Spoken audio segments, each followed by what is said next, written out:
The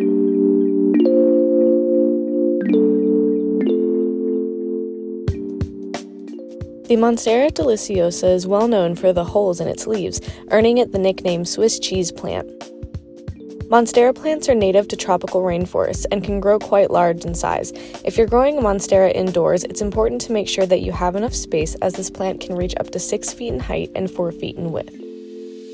As long as your monstera is kept in an environment with temperatures between 65 and 80 degrees Fahrenheit, it should thrive nicely. Lots of bright indirect sunlight is perfect for a Monstera Deliciosa, typically near a south or east facing window. When it comes to watering, monstera plants usually do best when watered about once a week or when the soil is dry to touch.